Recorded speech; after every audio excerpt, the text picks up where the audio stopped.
Aaron, it's the only thing that gets me turned on nowadays. 2024, friends decided to listen to every one of the greatest 500 albums as a side by Rolling Stone magazine. Because you asked. I cut that part off earlier, but you asked. You said, Rob, what turns you on these days? So I wanted to tell you. It's how we start all of our podcasts with a vocal warm-up. What turns me on these days? What turns me on these days? And it's always kneeing me in the crotch. This resulted in a text chain that celebrated the music, excoriated the order, and led us to making this podcast. We are far from experts. We promise to do almost no research. All opinions are our own, unless you disagree. I command you, sit back and enjoy. Beck did it better. We are all the way up to album 150. And from 1982, it's Nebraska by The Boss. Okay, now I feel like this is a number of times we've done Bruce Springsteen. I can't say I've made the Hugo Boss joke almost every time. I'm not going to do it again. I'm stronger than that. Okay, and I've done all the Boss jokes. I've done Hugo Boss, but what I didn't get about this album is when Bruce Springsteen came out dressed like a cop and he started beating on the Ultimate Warrior with his baton. The Big Boss Man. Yes, I couldn't believe it. Wrestling in. If you ever take a trip down to Cobb County, Georgia. The Big Boss Man died at 42. No, don't say that. I was just going to say I look so much like the Big Boss Man. He died at 42. Yeah. Yeah. Who could believe a wrestler at that time would be living a life that would cause him to die early? Would you take that life, Rob? How old are you? How old are you guys? I'm 43. 43. Yeah, there you go. The Big Boss Man. Yeah, did it. I've also never given the Hulkster a hard time slam. So these are different lives. Okay, listen, guys. Remember when he fought the Mountie at WrestleMania? It was like the battle of the Georgia cop versus the Canadian policeman. Let's go to the radio. Thank you, Mr. Marconi. Oh no, somebody just left. That was it. All right, here we go. This is me. I got thrown out of the Zoom, but I'm back. Now I'm here to listen to the radio with you guys. Oh, shoot, I pushed the wrong button then. You got back in. All right. What's up, everybody? Welcome to the 150th episode. This is K-Rob, K-R-O-B. You know, 150 episodes, is that even a lot? Well, let's do the math. Oh, yeah. We're at 150 episodes with this one tonight. There's only 350 episodes left. If episode 1 represented 12 midnight, it would be 8 a.m. for this podcast. It's about 9.4 days if you listen straight to every episode. We're only about 30% complete with 47,000 downloads. Oh. If this was a calendar, we'd just be starting May. If we were going to school, we'd be done with grade 3. I just realized I'll be 50 when this is done, and my oldest kid will be 21. When you want to hear about the greatest everything dies. We could be funnier. We could be funny from this. But you're just too lazy to look it up online. This is just extra pipes I put in for ballast for the episode. We're going to shake it off, make it funny. Is episode 150 like the second 150 or is it the first 150? Is there episode 0 counts as a number? So technically we've done 150. We've done meaning this is the second 150, right? Listen, if only there was a math expert on the Zoom who could top in right now and help us out where we would be. Speak up. And don't forget about the Christmas episode and don't forget about episode 0. There are no math teachers on the Zoom. They're just quitters. People who couldn't handle being a teacher anymore, so they had to quit and find a new job. They had to find more pleasure as a principal. No, that's okay. It actually turns out some people made the right decision, and I didn't realize that until I was much older. What's the old saying? Those who can't teach admin? Oh. No, nobody has ever said that behind people's backs. All right. Those who can't teach crowd control at state hockey tournaments? No, I will not stand for this. Okay. Because my camera is pointed at me sitting. Listen, we are talking about Bruce Springsteen. It's the boss. We are talking about Nebraska, the album that when I said, we're doing Nebraska, everybody said, what? And listen, this is one boss I would want to sexually harass me. I mean, give me those buns, Bruce. It's coming up in your next album. It's the money we maker. know it. It's true. It's the money maker. Hey, Rob, if I said you had a nice body, would you hold it against me? I'd be like, Bruce, you're terrible. Sucking my finger. Bruce, that's too far. That's past work sexual harassment, I feel Mel like. Gibson It's not type subtle. stuff right there. God. Yeah, I wish your panties had a delete key. Listen. I got Wait, three I've guys never here. heard I got three guys here who are so excited for this album because they love the E Street Band. It's their favorite part of Bruce Springsteen. I've got Russell in Minneapolis, down in the pit. Russell, how are you doing? Rob, all of our listeners have thoughts about the DVD tournament. That's a fact. But all those porta potty dwellers keep coming back. So listeners better put on their makeup and fix up their hair pretty and meet me tonight in DVD Tournament City. Nice. Woo! Well, listen, if you are maybe sitting on the Zoom and you don't know what we're talking about, Russell has moved into his new place. And when he moved in, he looked out the window, a great sweeping view of the river, of course, in Minneapolis. And between the time he had inspected the place and moved in, they had installed approximately 10 porta potties right outside of his window. So that is now what he looks at when he looks outside. And it gives me great pleasure. Okay. I think about it almost every day. My kids and I have talked about it definitely every day since the last record. So it's bringing us a lot of family time, and we appreciate it a lot. I mean, who knows? My kid loves talking about porta potties. Who would have guessed that's the case? I've got Matt in Minneapolis. Matt, how are you doing? Do they call the magic water the elixir? It does look like a elixir. Video game elixir, doesn't it? If I drink it, it's going to increase my mana. It's blue. Red is for health. Everybody knows that. Rob, you 2-3 weeks in a row, you chose correctly in going with Russell first, because I would have completely ruined his vibe if I would have stole his line. But I've got written down here, I said, put your makeup on, fix your hair up pretty, meet me tonight in Pleasure Principles City. There you go. Boy. Let's go. Oh, boy. And I've got Aaron out in California. Now, Aaron just was telling us how much he loved the movie Air, where it's about Nike getting Michael Jordan. His favorite part was at the end where Nike made tons of money. That's why everybody's like, yay! Everybody in this theater stands up and goes, hooray! They got the meeting with Michael Jordan. A movie about fucking taking meetings. Can you believe it? Aaron was probably fist pounding like all the 4 Comma Club people that he's with, right? Air in. Listen. Right? Air in. You guys know. It sounds kind of funny. Kind of funny, yes, indeed. But at the end of every hard day, people find a reason to believe. Let's talk about Nebraska. I love this album. Yes, I have had a hard day. 9 hours. I got to go see my doctor. Let's get into the section that I have titled voicemails. This album's so bad, I can't even get pumped about Aaron's quote. No. I'm going to change your mind. I'm working on it. I'm ready. I'm here for you. Incorrect, I'm here for you. Russell. Incorrect, This Russell. is an interesting one. All right, let's listen to whatever this is. Where you think you're going, baby? Oh, God. Hey, I just met you, and this is crazy, but here's my number, so call me. On the Beck line, 802-277-BECK. That's 802-277-2325. Now, this might shock you, but this week I am begging you, please call in and leave a voicemail. Please. I need those voicemails, okay? I've miscalculated some simple math. Please call in. A lot of miscalculations this week. Yeah, we go from 60 to 0 so fast around here. Hey guys, close personal relative of Aaron's calling in. Hey, there was a thread on Twitter last week, and then in the Frank Ocean episode, Russell made mention of a song that sounded like it would be on a FIFA soundtrack. Anyways, the Twitter thread asks, what song is extremely synonymous with a video game for you? So curious if any of you guys have any specific songs from any video game past. For me, it does not get any better than Train in Vain off of NCAA Football 2006, the one with Justin Howard on the cover. Special shout out as well to MVP Baseball 05, the greatest soundtrack of all time. Thanks, guys. This guy knows his stuff.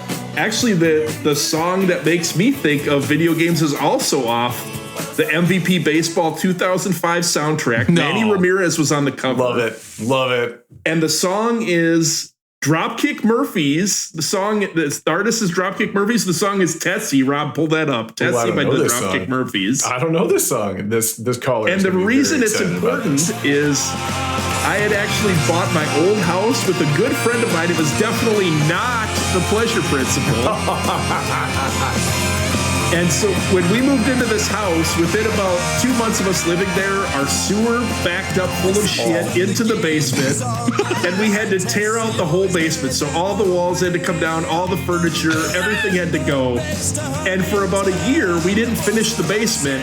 We literally just sat in the basement with a big screen TV in camping chairs playing MVP baseball, the home run derby for literally like a year straight with the Pleasure Principle. It's one of my all-time favorite moments with the Pleasure Principle is playing the home run derby, listening to Tessie by the Dropkick Murphys on MVP baseball. How do you even beat that? You can't top that. It's amazing. It is amazing, though, isn't it? How many video game song memories we have. Matt, what do you got for a video game song? I've literally have none. You pull back the curtain. You gave us about 8 hours to think about this, right? Like the only thing I could come up with was the Rocky Top song, the Tennessee Rocky Top song. This from college. I had nothing to do with it. Always come up. But Pod, I don't know, what were we? Pod 321 beat the shit out of Pod 324 or something like that. Technically, it was a tiebreaker, but it's a great song. You know, and this song lie. was just playing nonstop because Tennessee was always kicking the shit out of whoever else it was. So this was Texas. just Texas, you know. Yeah. So it was just the Rocky Tops. I mean, that's the only thing I can come up with that, you know, that associated me with a video game. You know what I loved about that football tournament is that's where I met my wife. Said nobody. Ever. I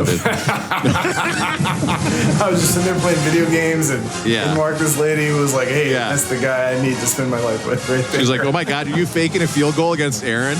Oh, I want to marry you so bad. I got to ask you guys, would you consider yourselves like good video game players back in the day or not? Because like I was pretty, I would say above average at most games, but like one of my good friends, the Pleasure Principle, also played in that tournament between Texas and Tennessee where that song came from, Matt.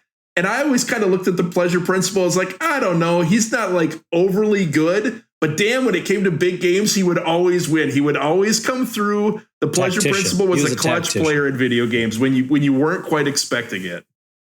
No, I was absolutely horrible at video games. I always was like, after Nintendo, I was a system behind everybody. Yeah, you know, and so like all of a sudden Bond, Goldeneye? Was that before Bond or something like, you know, so all of a sudden Goldeneye's out, right? And everybody's playing it forever and like, oh, well, come over and play Goldeneye. So I go over there and I just get shot and I die right away. So I'm like, well, this is fun, right? And that's just that's my experience with video games. So I'm sour grapes. I've never been good at them. I've been good at oh, there you go. That one, I guess, reminded me. Oh, boom. See, it just started. I already died. I'm already out. I'm done. So this is about as far as I got through the song. I'm the same, man. And Russell knows he set me up on this. Russell played video games with me for the better part of 4 years, and I got my ass beat pillar to post in every type of game imaginable. I was never a good video game player, and Russell knows that. But for me, the game, of course, was Tony Hawk Pro Skater, and the song, of course. Did you ever hear the song anywhere else besides Tony Hawk Pro Skater, the ad for it? This was the ad. Down to the beach and saw Kiki. It's she was all like, Liam Lynch. whatever.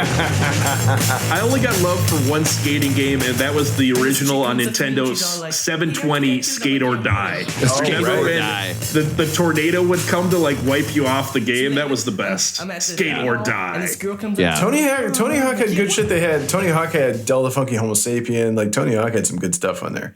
Ace of Spades was on Tony Hawk. There was some good stuff on there. I mean, it's kind of cheating. Like, was Guitar Hero, right? Like, I still hear songs that come on the radio now, and I'm like, oh, that was from Guitar Hero, you know. So I do hear that. I have to say, the caller mentioned this song, "Train in Vain." That it was in the training on the Clash. Yeah, it was on the training part of the football game that he would play, which I think is so fun. It's like, well, that's the thing about this. I happen to know that this caller would play the training mode on this game for multiple hours at a time. So this caller definitely spent a lot of time playing training mode. You know, isn't it weird how those games are like that? Like yes. like in a meditative state. I went through a period in Madden where I would just like fantasy draft my team, and then I'd play like one game, and then I'd quit and be like, I don't like this team. And then I would just go through like another fake draft and pick, you know, all the guys I wanted, and then I'd make one game and be done. Yeah, I got a song. I didn't get to give a song. I got a song. My one song that I can think of is I can't remember what year Madden had Never Scared by Bone Crusher, but Bone Crusher Never Scared was on Madden one year. Please, just wait a minute. I can't. I got to do this first. I mean, you really, you make my life so hard. I got to type in Bone Crusher. I've got to go to like Bing.rus, like the Russian Bing, to go find it. I ain't never scared. I ain't never scared. Oh, I forgot about this song. Yeah. Right? This was on a Madden game. Great one. I actually have one more on Madden. I think Madden got really good at adding songs. And the other one I had was from Madden 2003. It was the one with Marshall Faulk on the cover. I don't know if you guys remember the Marshall Faulk game. But the song was by Andrew WK, the song Party Hard. You guys remember Andrew WK, Party Hard? Is that the guy with the blood on his face? This song is so good. I love Andrew WK. Just let it rip from He the only beginning. had songs so about good. partying, which I could appreciate. Yeah. Party, we will party hard. You turn on Madden football and this starts breaking, and you're ready to go, right? Right? You're like, let's go. Very Dropkick Murphy-esque, too. I mean, they're kind of the same thing. Everyone else in college is like, hey, we're going down to a party at the hockey house. All the girls with leather jackets are already down there. You know it's going to be fun. And we're like, we can't, baby. We're partying hard. We're playing Madden. We're on year 10 of a dynasty. Wait, you went to school with girls in leather jackets? That's the hockey girls. Somebody on this call knows what I'm talking about. I'm getting a big nod.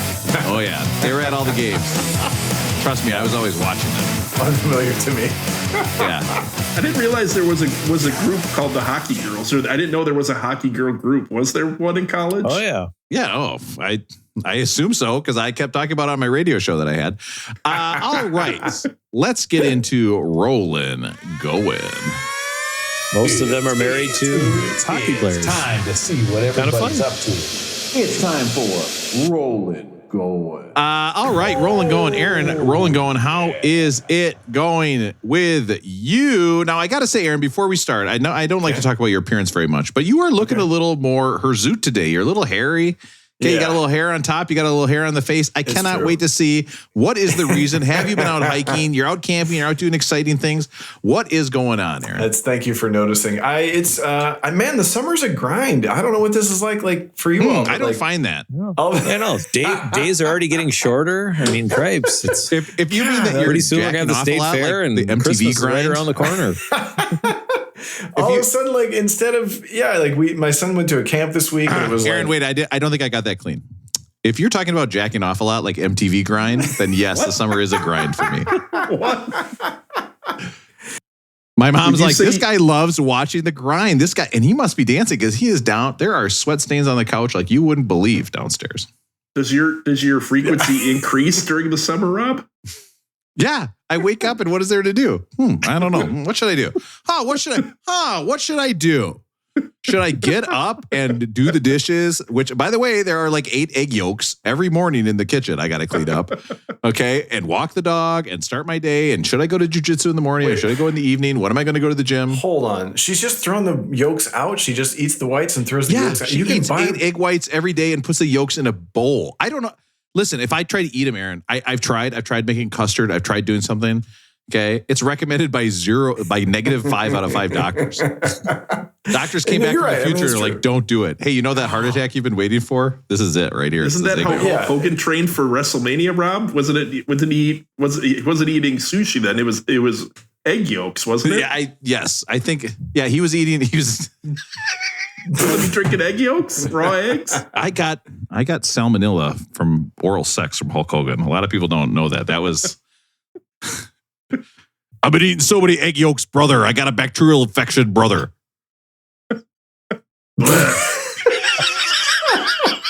But thank you for noticing. I've not had time to shave this week. My son's been in this camp. It hasn't it went okay by Thursday, Friday, but the first few days he was kind of unsettled. So it took a long time to get him out the door. I don't know what it's like in your yards, but my yard is like anything that looks fucking ugly is growing out of control and anything that looks nice has died. So I'm out there pulling weeds all the time. So every time I thought I was like, I should shave. Water. Yeah. Every time I thought I should shave, then I got to get out there and clean the yard. So I did the same thing today. So here's what happened to me today. I had a break in my afternoon. It's Friday afternoon. I had a break from 2 to 4. And so it was like, okay, should I shave? Wait a minute. Yeah. It's a Friday. and you have a break from 2 to 4, and you have to go back at 4 a.m.? No, because here's the deal. I had to have a call with my What are you, a boss's teacher? I had to have a call with my boss's boss at 4 p.m. today because I got some shit going on. So you know when your boss's boss in the morning is like, hold on. hey. No. Friday, 4 p.m. with your boss's boss.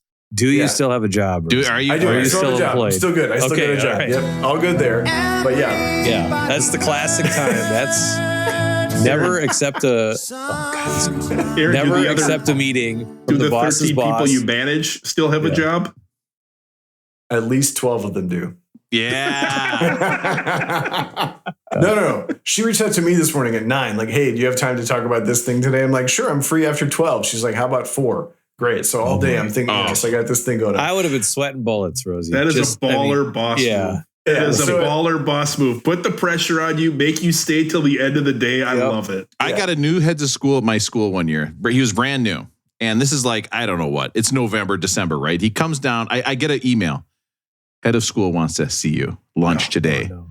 And I was like, At lunch? So I go in. Oh, yeah, they don't respect my lunchtime. So I go in.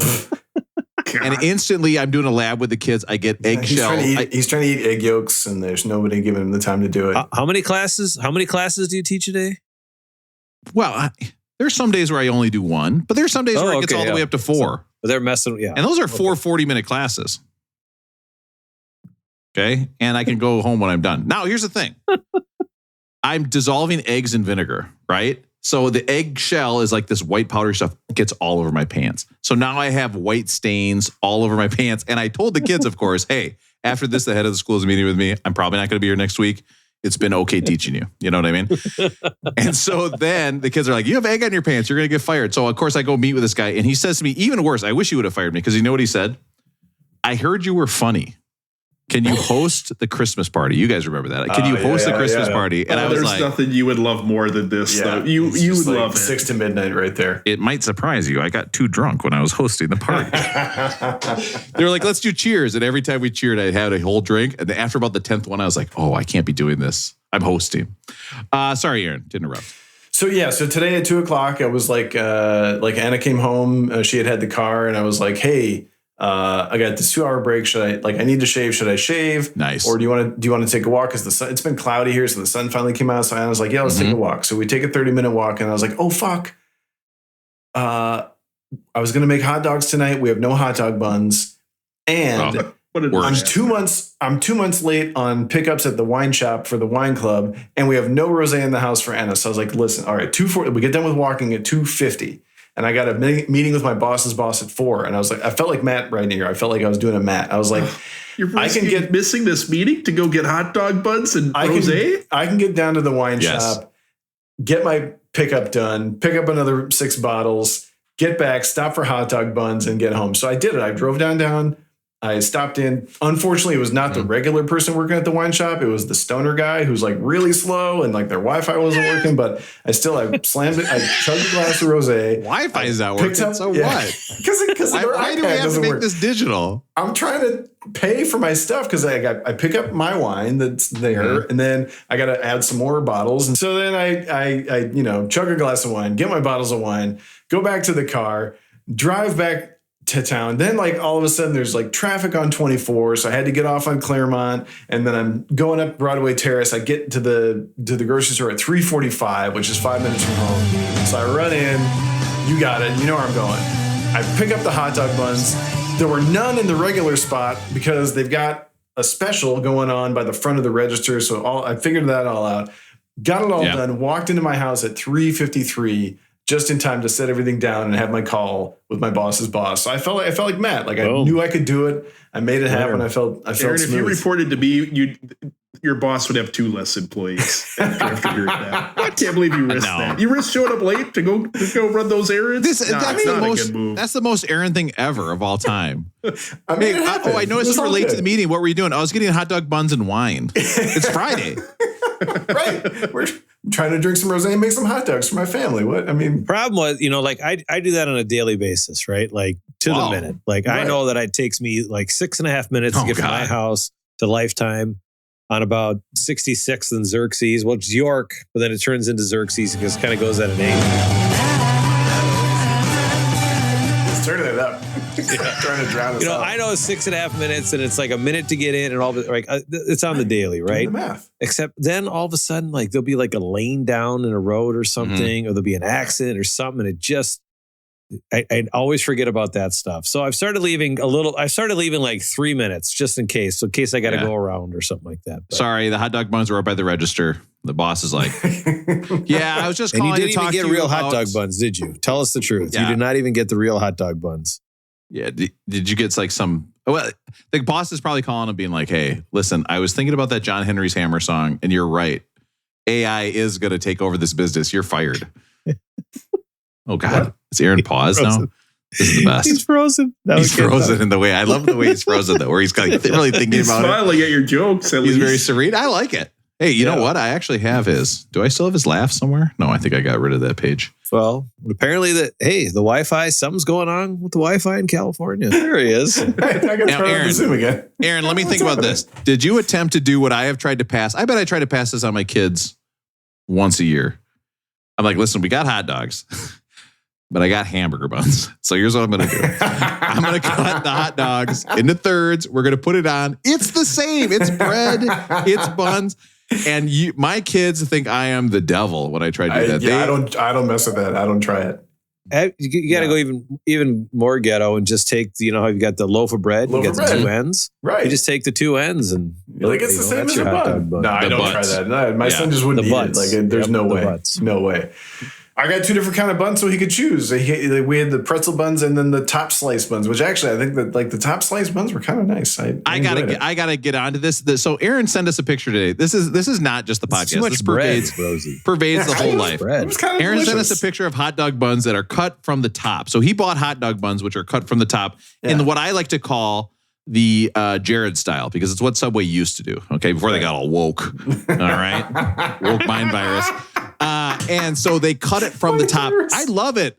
Rosie. You could jam that thing full of hot dog, put it right in the top with everything. You don't have to, you can hold it, you can display it, you can have it on the plate. There's no mess, no muss, no fuss. Love the top loaded hot dog. I'm with you, man. I enjoyed it. I loved it. I could stuff some pickles in there. I put some hot peppers on top, some sauce. I loved it. The ultimate hot dog bun I had was in the Czech Republic. I had one once where it was just all encasing. It looked like a circumcised penis because it was kind of sticking out of like a baguette. Yeah, right. Yeah, right? Because they take the baguette and they put it on the hot dildo, and then that hollows the thing out, and then they put the hot dog in there. Yeah, I've seen that in Austria. And this big hot part is sticking out, and the other part has yeast. So it's very similar to a lot of things, actually. All right, but enough about tube meat. How's it rolling going with Matt? Good. I know we talk about it, and we've talked about starting another podcast, but I love it when it comes up. It's so great. And I got to just drop everything I'm doing. There was another cult documentary that came out recently. What? For real? Yeah. About the Duggards. And I forget what it's called, but the Duggards. Shiny Happy People. Shiny Happy People. Yeah. Yeah. About how fucked up that whole thing is. And I can't get enough of it. And I think it's just great. And I've watched it. So yeah. Somebody in the Zoom call was a big fan of the Duggars for a while. He was like, these guys have the right idea. Pump out these kids like crazy. Let's do it. Yeah, but got halfway there. Yeah. Is there? Yeah, I need more arrows in my quiver. More arrows in my pleasure quiver. Yep, that's good. Listen. We all love having sex with our wife. It's great. Okay, I think we can all agree to that. Even when it's not great, it's great. It's gonna be bad. Okay. But after like the 9th kid, aren't you just like, geez, starting to see a correlation here. Like these two things start to go together. You know what I mean? Like, it's like enough. Like when you're sitting there and you're throwing away like, I don't know, 5 dirty diapers in a day, like in the morning, just when you wake up, you got to be like, listen, I got to stop fucking my wife. Like this has to end. I mean, part of the thing, I was trying to figure out how they live. It's more about like everything else going around, but I never really watched the Duggards, so I didn't see like on a daily basis how they did all the laundry and all that. But you see how they did. I mean, like it's ridiculous. Yeah. But you see like 3 of the kids have to bake like 10 loaves of bread in the morning. Like that's their chore just to have enough food for lunches and things like that. And I bet they have a bread kit, Aaron. I bet they have a sourdough kit. That doesn't sound bad to me. Yeah, that seems smart. Yeah. Yeah, except for the fact where your kid, it's like, oh, well, you should be in school, but you got to stay home with the, with the mom and take care of the kids. So you don't get to go to school anymore. So, then there's things like that pop up and you're like, this is fucked. Oh, so that's Matt, Aaron, and Rob. All you guys, 2 of you have 2 kids. Aaron has 1 kid. Did you guys ever have a moment where you're like, oh, I can't go for 4 like some of our friends have out there? Like, was there a moment where you're like, I'm done? Yeah. Yeah. Other than like a technical procedure, I'm not talking about the physical aspect of it. I'm asking, we're more on the technical procedure side. So if you really want to get into that, Russell, we can get into the technical procedure. Yeah, you want to talk to me about the technical procedure of how my wife had 2 kids with me? Oh, God. You're sick, Russell. Oh, Yeah. Rob, what was it for you? Did you guys just purposely decide that you were good at 2 or not? No, my wife was like, hey, are you thinking about another one? I said, absolutely not. I said, absolutely not. Because after 2, like, you got to kind of change, like, everything has got to be different, right? Like, it's a different car. You can't just sit on an airplane seat, like, with the 2 kids. Like, it's a whole different, like, it's a whole new lifestyle. And I'm much too lazy to do that. Like, I'm such a bad parent. I'm so lazy. I don't want anything to do with anything. I want it to be as simple as possible. But no, I am not. It was pretty clear. Like, 2 kids, perfect amount for me. It's great. Matt? Well, I mean, for us, we took a lot to have the kids. And That's then it was right. basically like, we got 2 healthy kids. And Sarah, you're still healthy. Let's just, cash in our chips and call it good. Why dance with the devil too many times, So that was kind of our decision. Sure. my son tried to murder us between ages 0 and 4. So there was just, no.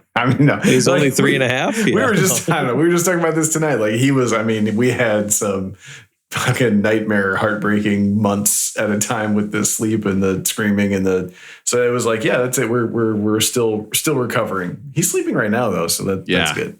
Like, and because if guys could develop a fake vagina that felt exactly like a real one, what? They would be a bazillionaire. They would make $1,000. They would make $1 million, right? Because everybody would buy it. They'd be like, "Oh, I could just do this." You just went from bazillion to 1,000 to million. It feels like, yeah, why? Yeah, numbers, Aaron. Look it up. Confidence interval on this is really wide. I got news for you. Dr. Numberline came up with something. You better check it out. All right.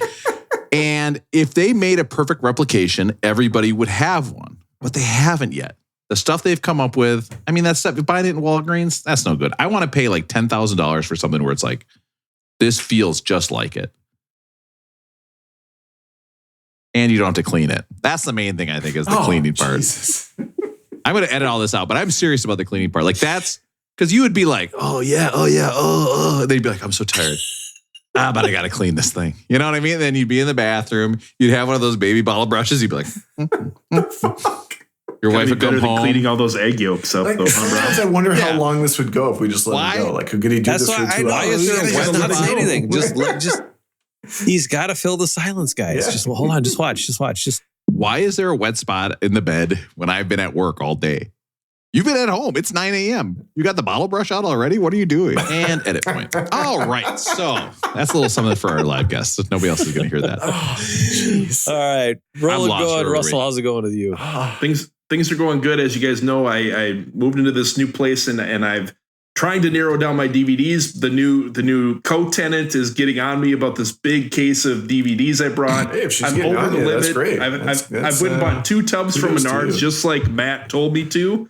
But I've got 3 because one is full of DVDs. So as you guys know, I have to narrow down the DVDs. We're doing. Have you had the serious conversation in your head, like DVD tub versus this new co-tenant? Maybe this just isn't going to work. We'll do that on the after podcast. Okay. After podcast, gotcha. I will say before we talk about the DVDs, I will ask you dumping guys. you for Rush Hour 2.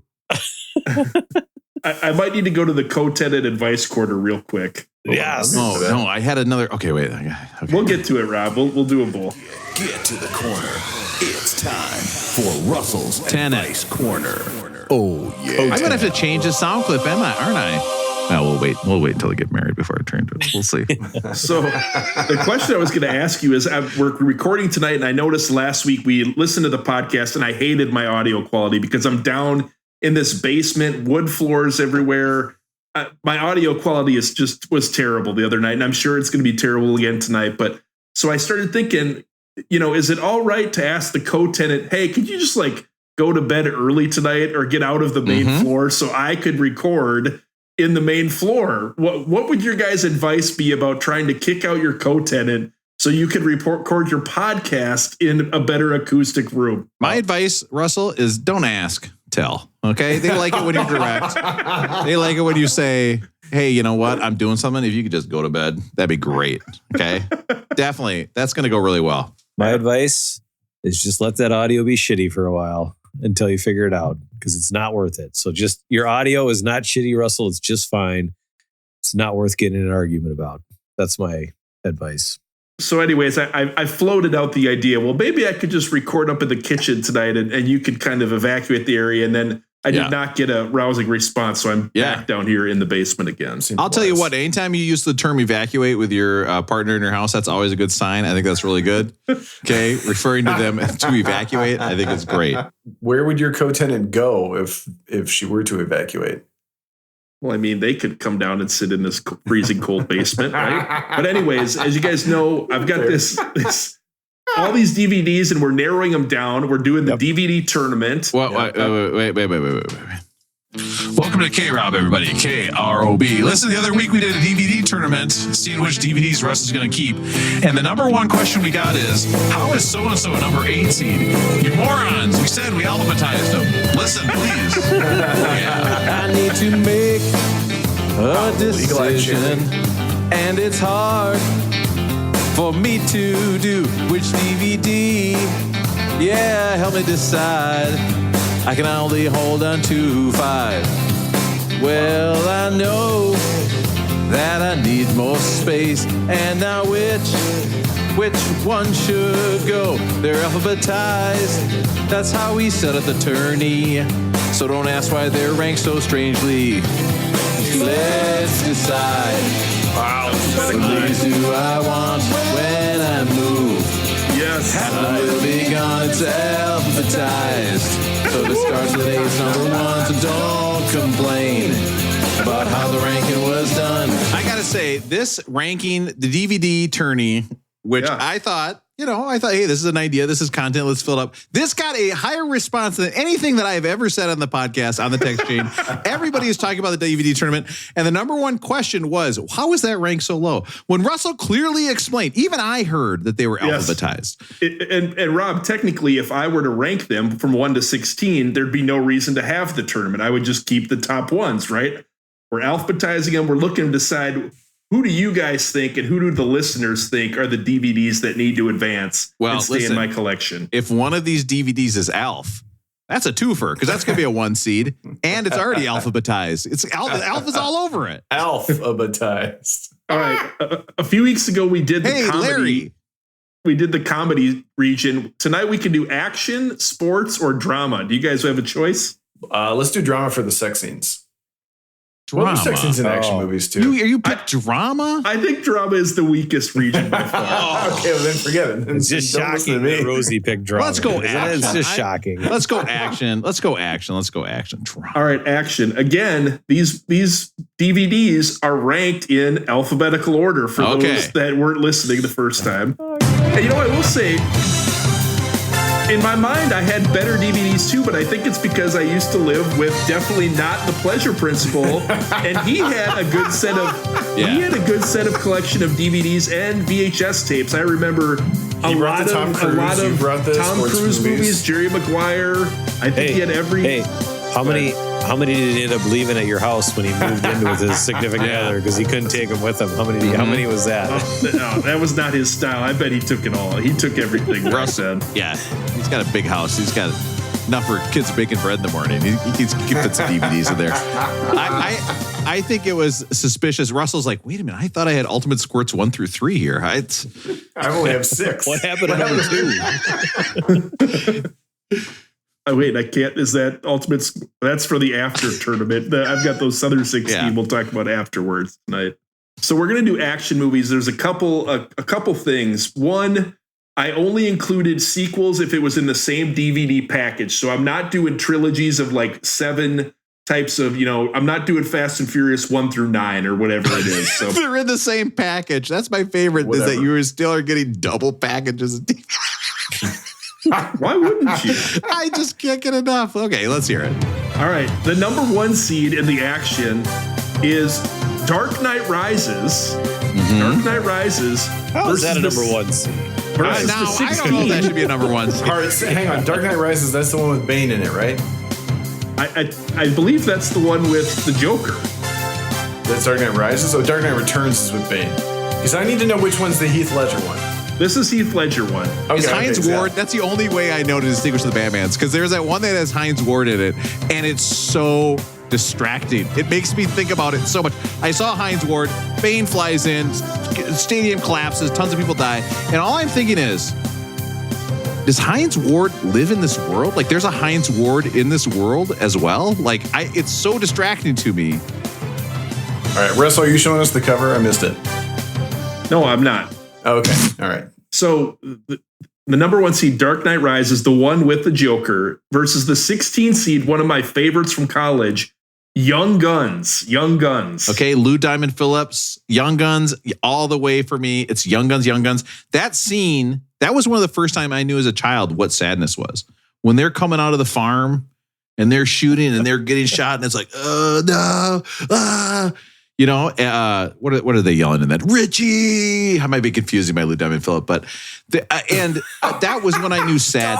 And then when Young Guns 2 came out, I was like, yeah, Big fuck Bopper, yeah. no. Big Bopper now. Hey, baby. I'm on the run, baby. I'm an expert with a Gatling gun, baby, or whatever. They all had their things. Okay, go ahead. Sorry. I'll remind Matt and Aaron before they vote on this, the line from the song Regulators at the very beginning, Regulators Mount Up, does come from Young Guns. That wouldn't exist without your it. keep. Matt, Aaron, what's your vote on this one? In my world, I don't know how this is ranked number 1. This is like a 15 versus 16 for me. And I'll go with Young Guns only for, and I was going to say it, for what you just brought up, the Regulators Mount Up. I got to go with Dark Knight, number 1, because I miss Heath Ledger every day, and number 2, because I haven't seen Young Guns. Oh, I haven't seen it either. I just remember the song. Aaron, what happened to Heath Ledger? I can't remember. He died of exhaustion, man. Is this a joke? Exhaustion? What does that mean? I don't know what he died of, but he died way too early. I think I know. An all-time great. The last place I saw him going was Neverland Ranch. Oh. And you know what he was looking for? Why so serious about mommy's milk? Give me that milk. Vincent. No. Nothing like making fun of dead people for being dead. Here we go. Hey. I mean, they could be made fun of for worse things, right? All right. Next one. So Young Guns actually advances over the Dark Knight Rises. I'm sure we'll get no negative feedback about that decision. The next up is the 2 versus the 15. The only Star Wars movie on the list is the 2 seed, The Empire Strikes Back. Oh, that's a great one. Versus the 15 seed, Unforgiven versus Empire Strikes Back. If it was my house, I would probably take Star Wars, because I can't have my kids watching a movie that has the word cunny in it over and over, like an Unforgiven. You just can't. I mean, if there's a slightest chance you come home and the kids are listening to that movie and they hear that word and then they say it at school, not great. So I would have to say Star Wars, but I don't know. I love Unforgiven. I think it's so good. I'm thinking after the start of this list, we should go to the dramas or whatever Rosie was going with. But I'll go with Star Wars as well. I'll go Star Wars. Aaron? Once again, in a battle of one movie I have seen 1,000 times and one movie I've seen 0 times, I'm going to choose Empire Strikes Back. So the Empire Strikes Back moves on, huh? Unforgiven won Academy Awards. Clint Eastwood. Yeah, but Eastwood's movies are so fucking boring. I mean, his movies are fucking boring. I just can't. I'll tell you what. If you're going to watch anything, just look up the scene where Eastwood comes to town at the end and threatens to kill everybody. It's very satisfying. I'm sure there's a great exactly scene, but everything he's directed has just been like overly serious. I mean, Nolan has the same problem. Don't make me. Oh my God! I bought you the podcast. I bought you the mule for Father's Day, and now I feel bad about it. I should have sent it to you. Did you not realize the only thing we've gotten feedback on in this podcast in months was because we started talking film? Yeah, I'm here for it, I guess. Oh God! All right, next game in the tournament. We're getting to the late game on TBS here. The number 3 seed, Enter the Dragon. Shout out Kevin Harlan. versus the 14 seed Spider-Man. Enter the Dragon versus Spider-Man. Wait, which Spider-Man? The first one? The first Sam Raimi one? The first Spider-Man. Is that with the upside down kiss, or is that 2? Technically, Aaron, I have 2 of them, but they are not in a combo pack. So only the first one is in the vote. Yeah, who's the villain in that one? Is it Green Goblin? Willem Dafoe? Yes. Yes, it is William Dafoe. I just picturing Russell at Best Buy being like, finally, I can watch Spider-Man at home. Taking his little DVD, taking it home. Uncle Ben, no. You got to go Enter the Dragon. It's cheesy, it's corny, but it's like Bruce Lee's only real movie that he ever made, like with an American budget. It's a classic. I'll go Spider-Man. You know, I haven't seen Enter the Dragon, but I'm going to choose Enter the Dragon because Bruce Lee, he's not going to appear in any place else. Let's go Enter the Dragon. Sorry, Rob, I already forgot which one you picked.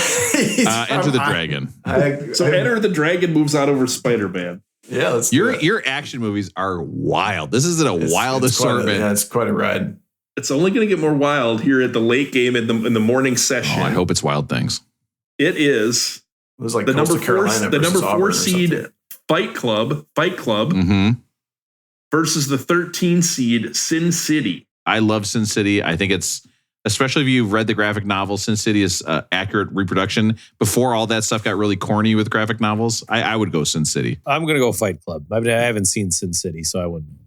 Aaron, it's down to you. I saw them both in the theater. I do love Sin City, but I got to go Fight Club because, just like Rob, when I was a 20 to 26-year-old guy, I thought that was the smartest shit I ever saw in my life. Like, oh, it's about like the two selves. Like you can have one self and a different self, and they can be at war with each other. Spoiler alert. Rose, and then I went and read the book. Spoiler alert. Jeez. And then Aaron went and started making homemade soap. See, I gotta be true to myself. I gotta choose Fight Club. The next tournament game is, I think this is an interesting matchup.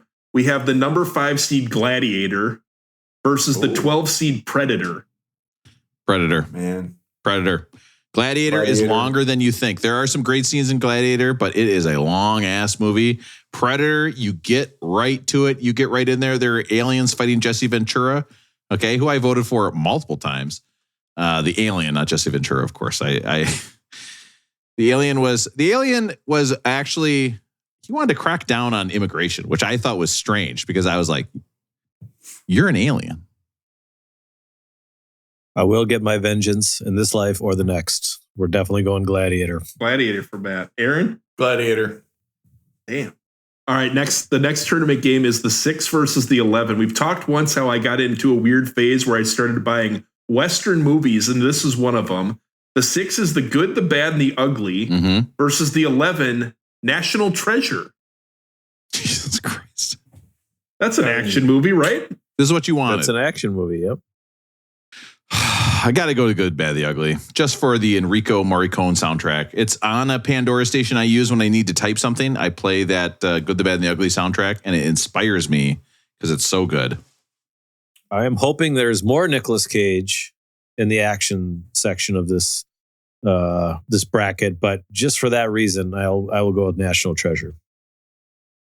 Wow, so the tiebreaker again? You're the tiebreaker again. I mean, a lot of pressure on you, Aaron. Yeah. I'm not worried. It's Good, the Bad, and the Ugly for me, man. That's a classic. I do love that one. Yeah. Plus, Aaron found out going to the Capitol trying to cause trouble is actually frowned upon. Okay. Speaking of which, we might be taking a little break for about 5 to 10 years here coming up. I had such a hangover on January 7th. I don't even know what happened. Yeah. Where did my horned helmet go? I don't recall. All right. We have two DVD matchups left here tonight. The next one is the number 7 Goonies, which I would consider an action. Maybe that's a comedy. I've got it in the action region. It's action. I like it. It's action. And it is going against a combo DVD, Rob. A combo. Yes. Kill Bill 1 and Kill Bill 2. Oh, man. That's not even a... Wow. Goonies got what's Aaron going to pick? The Goonies, who has a director who doesn't love feet more than anything else, or 2 movies where the director is a known foot lover. Who directed Goonies? Is it Robert Zemeckis? I think so. I don't know for sure. Aaron, you with the Goonies? No, I gotta go Kill Bill. I love those movies like a dork. Like, you know, I love Fight Club. I love Kill Bill. Like, I gotta be true to myself. No, it's okay. It's okay to be very dumb and watch those things and be like, I like this. I saw them in the theater. I loved it. Yep. And the Goonies did not show sloth's feet. And I think we were all wondering, like, what is going on under there? Do you think Sloth had normal feet, or do you think he kind of had feet It's that got to look be like a club foot, right? I was going to say most people's feet look like their face. Like if you look at your feet, that's what your face looks like. Sorry, it's true. It'd look like Aaron's feet if he didn't take his medicine, whatever Aaron's medicine is. His gout. Oh Look at no, the Sloth pleasure does look like a principle. goat foot. You're right. Matt, did you pick the Goonies versus Kill Bills? No, but I will go a little bit contrarian and say that of all of the Tarantino movies, I never got into Kill Bill. I got into a lot of the other ones, but I never got into it. So I'm definitely going Goonies. I would also Never say die. So Kill Bill advances. All right, so we got one more matchup tonight in the action regional of the Russ DVD tournament. The 8 seed Jaws versus the 9 seed. It's a combo pack. Karate Kid 1, Karate Kid 2, and Karate Kid 3. No new ones. It's just the original 3. Come on. You can't compete with that. Now, is this still a combo pack, Russell? If you took out the one where the Karate Kid was a girl and you threw it away because you were mad about it? No, I wasn't ever mad on that. Oh, okay. My bad. I will say, God, I don't think you can throw away Jaws. It's such a good movie. It's a perfect movie. That speech where Robert Shaw is talking about going out to get the shark, where he's in the town hall meeting and he scrapes on the blackboard and then says, "I'm going to go." Listen, you can't beat it. You just can't beat it. So Jaws for me. I don't know. I got to do the Karate Kids. I mean, those are such an important part of our childhood. So I got to do Karate Kids. What do you think, Matt? Are we going to need a bigger boat, or are we waxing on, waxing off? I have to argue with the committee putting Jaws as an action movie. I don't know. It doesn't feel like an action movie to me. So yeah, something like that. They blow up a shark with like dynamite. Yeah, it's drama. A lot of drama going on. So I'm going to go with Karate Kid. It's probably more because I grew up watching them, so it's nostalgic more than anything. But I'll go. I gotta say, Karate Kid fucked me up on skeleton costumes for Halloween for a long time. Very scary. So the DVDs that moved on in the tournament tonight are The Empire Strikes Back, Enter the Dragon, Fight Club, Gladiator, The Good, the Bad, and the Ugly, Karate Kid, the Kill Bill combo pack, and Young Guns. Love it. Can't wait. Love it. Rolling going, Russell? Rob. How's it going with you? I was thinking, what if I designed a shoe company called Pare, P-A-R-E, but I only sold one shoe at a time. So somebody would say, "Oh, I want to get a pair." Wait a minute. How did this bit go? Okay, I might be working on a bit right now. So somebody said, "Oh, I want a pair of shoes," and you said, "Okay, here's a pair of shoes." Maybe the shoe's called Para. That's what it is. So the shoe, you buy a pair of shoes. You get one shoe. I then charge you double because you're not going to just buy one shoe. You got to buy the other shoe. No returns, by the way.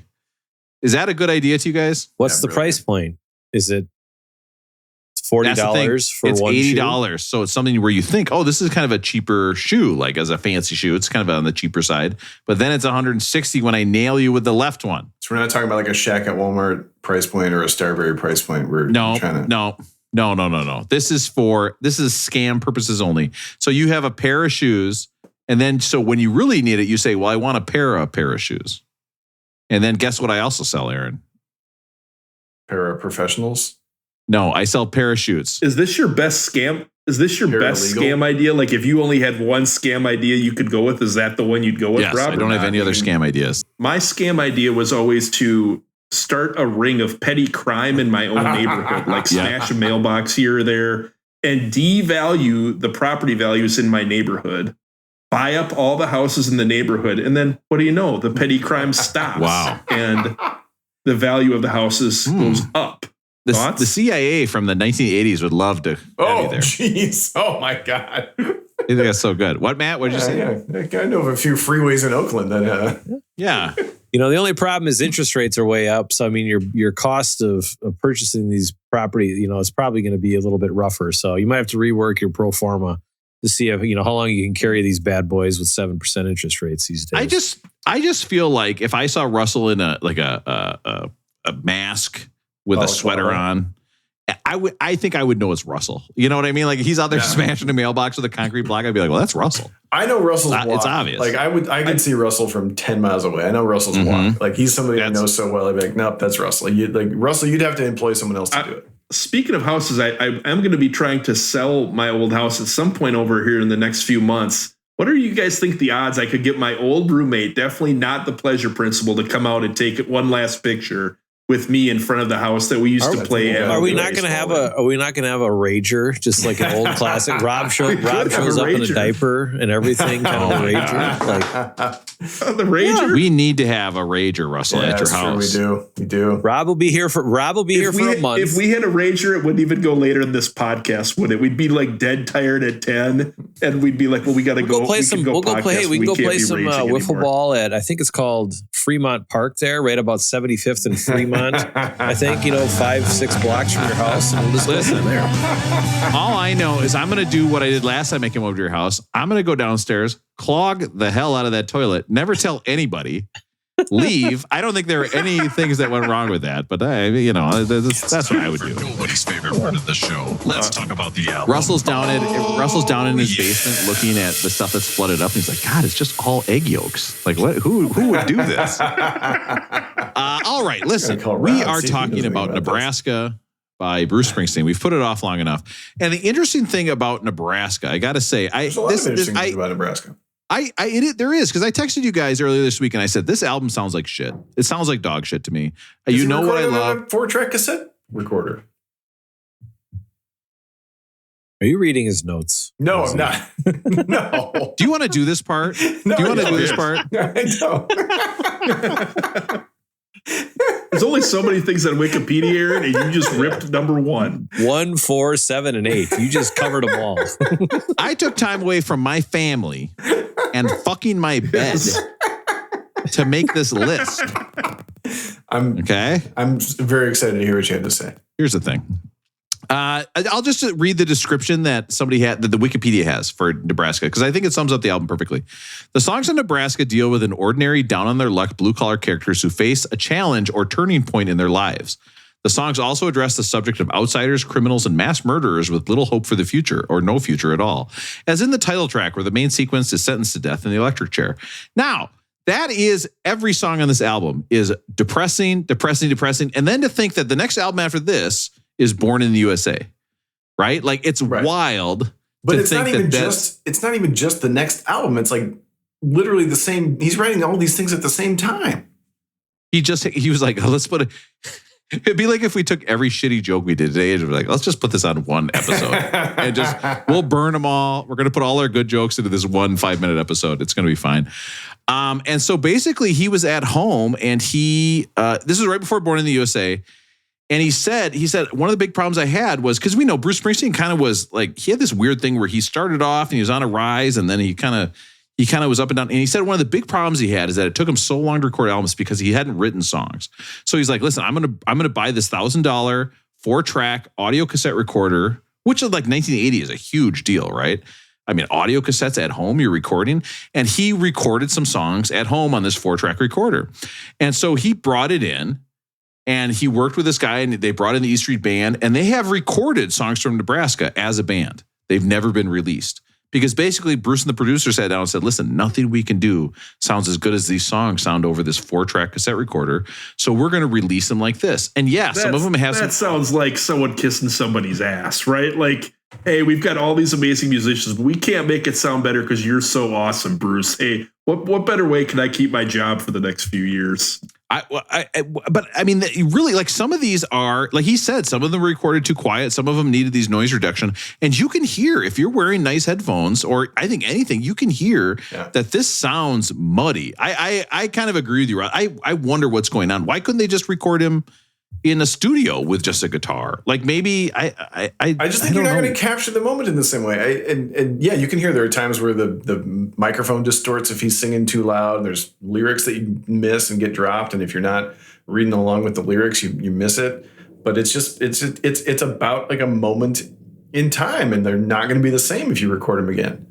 So he records these at the same time when he's doing the Electric Nebraska sessions, trying to figure out how to do this. He records 8 of the 12 tracks that go on Born in the USA, which is crazy, right? Like, he just has because a lot of people love this album, Russell. They love, like, when you look up Bruce Springsteen fans, a lot of people love Nebraska. I love this album. Shit, I forgot. I got to go get the lyric sheet. I'll be right back. Matt, what were you going to say something, Matt? Do you have your hand up? No, I was just I like this album, but I have no idea. I couldn't tell you one lyric from one song. It's that album for me kind of a deal. Like you were saying, everything's so depressing. I mean, we often ask, where do you listen to this album? You know, and for me, it was listening. I listened to it at work like 4 or 5 times through because I just put it on repeat and just enjoyed having it on. So it's not like I'm going to go and tell everybody you have to listen to this album, but I thoroughly enjoyed. I'd rather have this than the all out Bruce Springsteen, just like getting sweaty on stage and just rocking out till he can't even breathe anymore kind of stuff. Like I almost prefer this to that. The last time I listened to this one was when I blew the Chicken Man in Philly last night. Yeah. He died. Oh, he died. He blew up his house. So let's get into 1982's Nebraska. What is the opening track, Aaron? Opening track is Nebraska. Yeah. Which is referred to as what? A titular track. I mean, he's talking about his pretty baby. Like he's not gonna do an album without talking about little girls and pretty babies. We know that. But right there, I mean, you can hear it limit there, right there, right?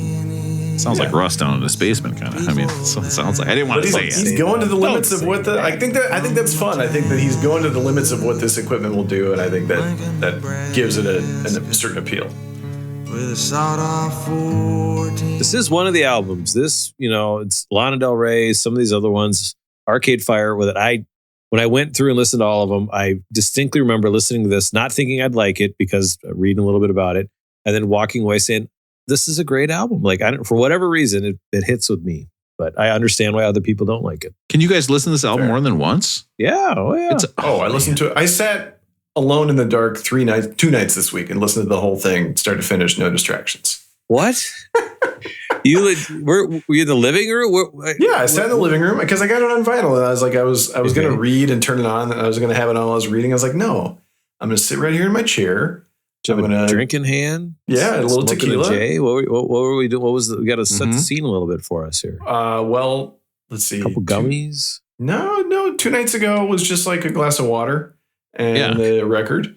And then Aaron woke up, and 2 months had gone by, and his typewriter says all work and no play makes Aaron a dull boy. Last night was a little bit of La Gritona Reposado, and just put on the record and just sit and listen to it. That's it.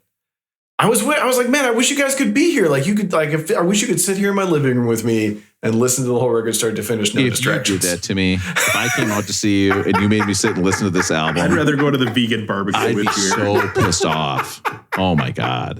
Because also, like, you got to read the lyrics too. Like, because I think it's important. I didn't do that.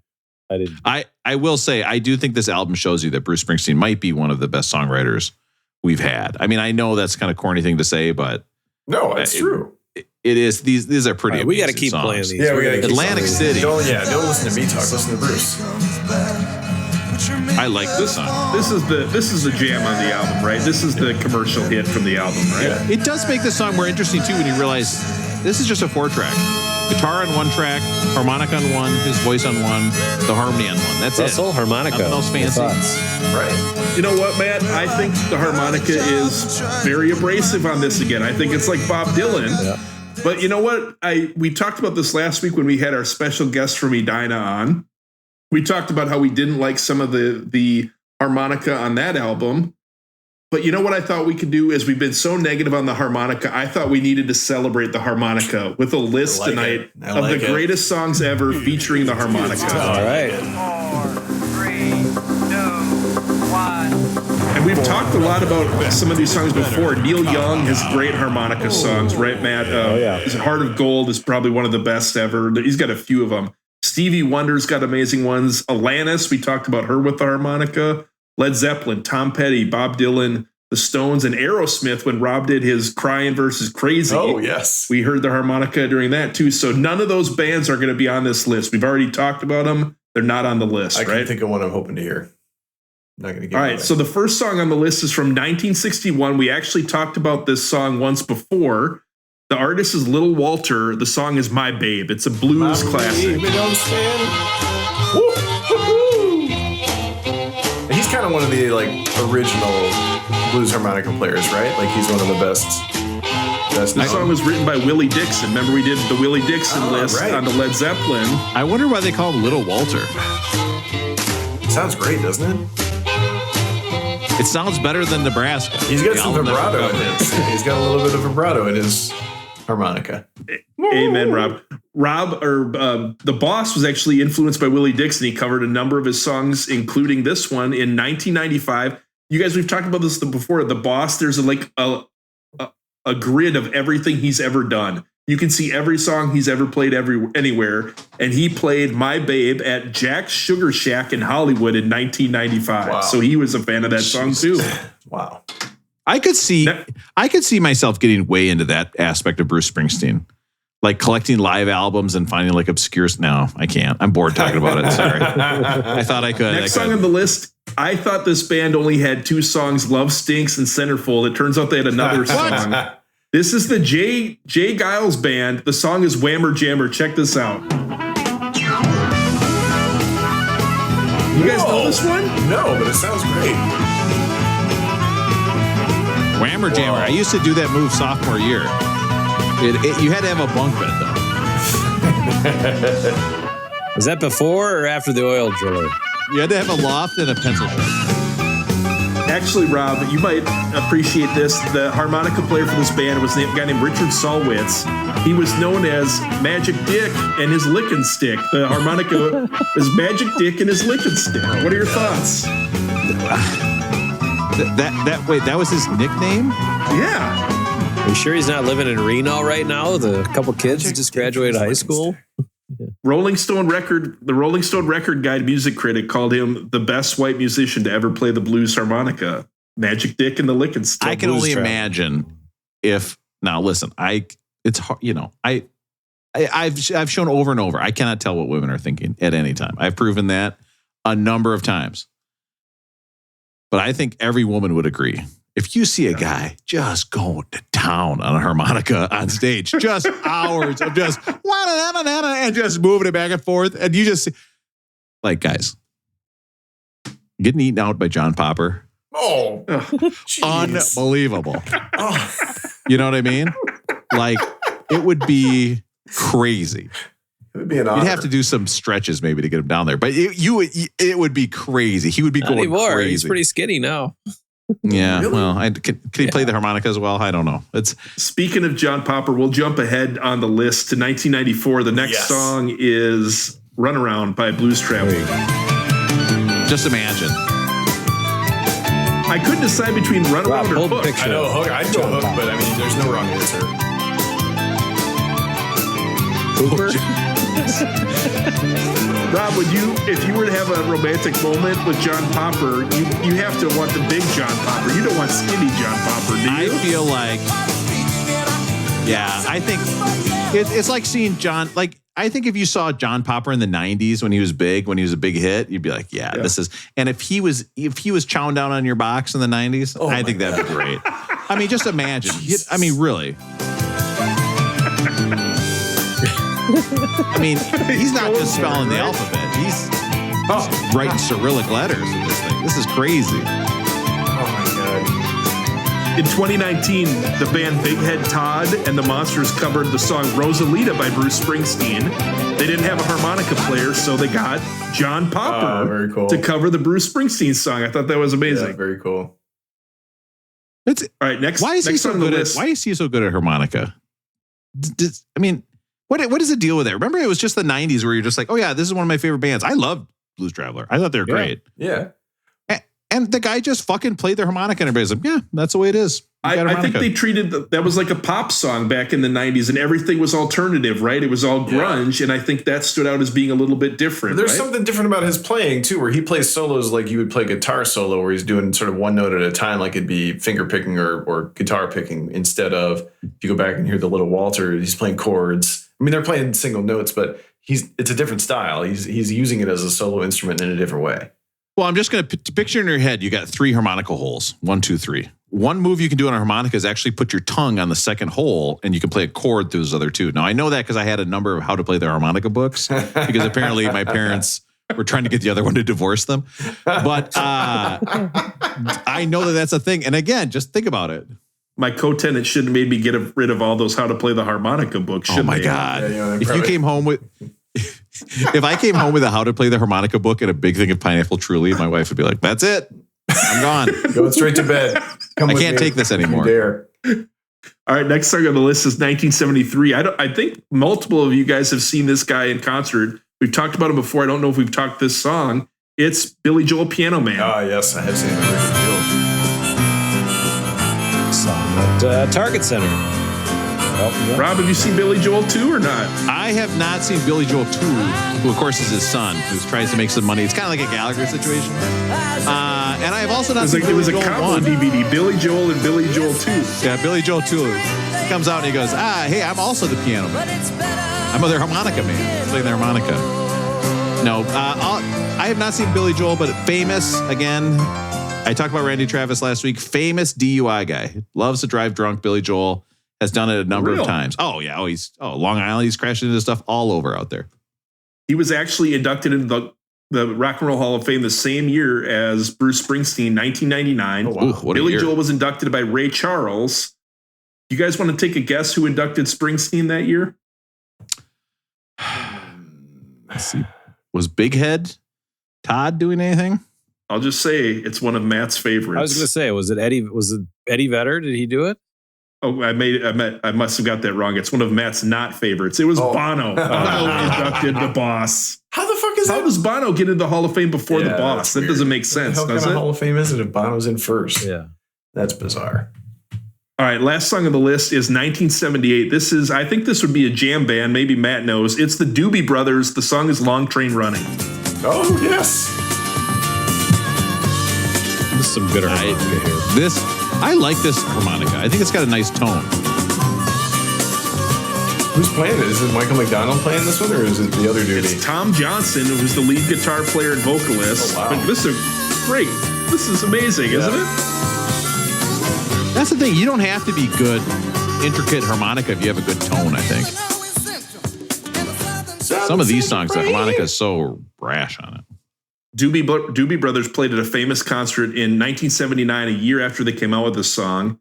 It was called the No Nukes concert at Madison Square Garden, Rob, in New York. Featured James Taylor, Carly Simon, Jackson Brown, and the Doobie Brothers with the Boss. Thought that was pretty cool. That just goes to show with music, it has the power to do anything. Thank God no we don't have any nukes. more nukes. No nukes. No nukes. Get off the nuclear warhead. Until Hideki Matsui came to New York, and then he was hitting nukes all over the place. Boom! See, Matt, if it's good harmonica, I'm on board. If it's just a blaring, I don't think I can do it. Mansion on the Hill. I mean, this reminds me of when my leg is going uphill. The man's shin is on the hill. Hello? Am I muted? Just listening, man. To me? No, to Bruce. Hello? I mean, there's nothing to say about this song that Bruce isn't saying in the song.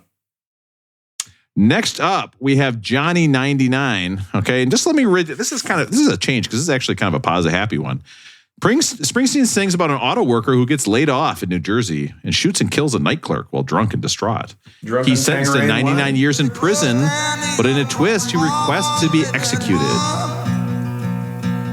What do you guys think you could do the 99 years behind bars? Oh, God, no. Sign me up. Rob, your summer vacation gives you the opportunity to do certain things. 99 years behind bars, what would you be doing? Would I have some free time between 8 a.m. and 8:05 a.m.? That's the question. Hey, somebody's already flipped your cell. No. You don't stop. I saw Springsteen in Des Moines, and it was on the Seeger Sessions tour, so they were playing all the American folk tunes. But then he came out and did this as an encore, and at that time it would have been 2006, I think. At that time, I did not actually know Nebraska very well, and when he came out and played this song, the place went berserk. And he did it like real rock star style, with and he did it as an encore, like in the stance, and started playing Johnny 99, and people went crazy. Which, like, you hear it on the album, and you wouldn't think of it as a song people would go crazy for, but. It's interesting you say that, Aaron, because I don't know if you said this earlier, Rob, but I think this is like the only album he ever recorded where he didn't go tour on the album, right? So right. It doesn't seem like most of these would be concert songs, but people are into it. Huh? Didn't someone make a Johnny 99 movie as well? I gotta say, I think they made that booze called 99 Bananas. oh my God. I was just talking about that the other day. I was like, it's like in college, you have 99 bananas. And they all looked at me like, what are you talking about? And I was like, maybe that was only at St. Olaf. Yeah. I do appreciate Bruce Springsteen because when I'm doing research, his stuff is so much easier to research because people are so meticulous about everything. Like you said, they talk about how many times he played it live. Like it makes it a lot easier. Next up, we have Highway Patrolman. I'll tell you, you listen to this, you realize what a storyteller he is. I love this song. Like, instantly you get the idea. Here's a cop, his brother's bad in town. The cop is going to let him go. Like, it's just brilliant. Aaron, which one do you like more, the Johnny Cash version or this version? I'm a Johnny Cash guy when it comes to this song. Oh, I mean, it's hard. I don't know. I'll go with this one, but I mean, like anytime Johnny Cash is covering somebody, like that's hard to beat. I didn't pull it up because I didn't even know if it was going to come up, but let's see. Let's go to nice 30 seconds in. Whoops. That's nice 30 seconds in. Got a brother named Frankie. Frankie ain't no good. I mean, Johnny Cash has got away. Ever since we were young kids, it's been the same come down. I don't know, there's a working on you. I'd get a call really on the short way. Would you guys, if one of your brothers, so Rob, you have sisters, Aaron and Matt, you've got a brother. If your brother was up to no good and you were the lawman, would you give him a pass or would you put him down? Absolutely give him a pass. That's half the reason I couldn't be a cop. I couldn't be a judge. I couldn't, if we knew somebody or something like that, just move. I would hear this song would echo in my head. In fact, it does echo in my head. I'd be hearing this song. I'd be like, well, Bruce said, turn your back on your family, ain't no good. As somebody who you may be surprised to find out is the oldest sibling in the family. Okay, a lot of people are shocked when they hear that about me. Those younger siblings got to learn their lessons, Rob. I was not only a role model for my sisters, and they looked up to me. Okay, and they said so at my wedding. I think in a speech, I wasn't really listening. I also would make sure that if they did something wrong, I would cover up for them. So I also helped out. Okay, if they went in and said, "Oh, Rob threw two tennis balls wrapped to a string, and it went around my neck and gave me severe rope burn," I would say, "No, that didn't happen." I would help everybody out. "Oh, Rob is trying to teach me how to fight with a bow staff, and it keeps hitting me on the hand because he saw it in a movie. Doesn't realize till much later how painful that would be." So, anyway, next up, State Trooper. So we go from Highway Patrolman to State Trooper. And this is the end of side A of the album. Although I know, I don't think vinyl was the number one format. No, they almost had to release this on cassette because they couldn't figure out the audio transfer. Yeah. And he said, "Thank God I kept that tape." He's like, "That tape was just in my pocket for like a month." Like in a case, just like nuts. Aaron, how many Bruce Springsteen albums do you have? How many on vinyl? Let's see. I have this one. I have Darkness on the Edge of Town. I had The River for a while, but I think I sent that one back to my brother because it's a real downer and it's long. I think I've got Greetings from Asbury Park. And so maybe it's just 3. Listen. But I did spend, it may or may not surprise you, but I stayed up until midnight the other night after I listened to this, trying to figure out which pressing I have, because there was one pressing from a pressing plant in Pittman, New Jersey, and there was another one in Terre Haute, Indiana, and I think I might, but I couldn't figure out. I was on Discogs trying to figure this out because I was looking at the run out on the What? Yeah, so I'm not sure which pressing I had. Was there a reason to do that, or you just wanted to know where it was? Just curious. Yeah, I just wanted to know. It's not like a secret song from the Pennsylvania one or something. Okay. No, it's just it's like the guy who's always thrilled that the the urinals from Danville, Illinois, or something like that, right? Imagine. Yeah, he's looking at the manhole covers, and he's like, "God damn, Neenah, Wisconsin! They make all these goddamn things." What's up, Drew? Matt. All right. That guy, he works at the manhole cover now. Matt from Neenah. Yeah, it's the gay bar in town, but he works at the. It's a different manhole. That'll be getting edited out, but it was a good one. It's not bad. It's not bad. He was one of those guys where he came out after college, and I was like this. What? The fastidiously neat guy who lived across the hall from me and hated it when I came over is gay? What? It's crazy.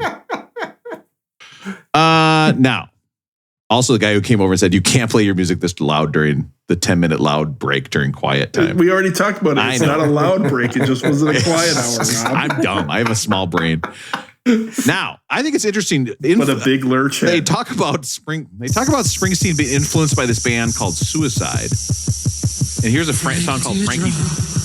Listen to this. This is 77. 20-year-old Frankie.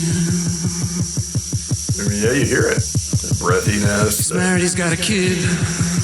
Yeah, but listen to the song. It's exactly like a Bruce Springsteen song. Right. And he's working in a factory. And now, is this a parody? He's working from 7 to 9. No, this is prior to this. Yeah.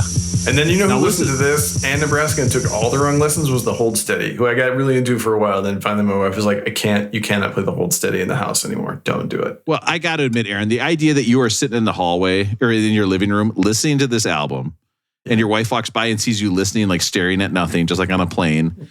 And then she walks by later and you're looking at what pressing the album was, she would just be like, what have I done to deserve this? What did I do in a past life? Wasn't bothering anybody.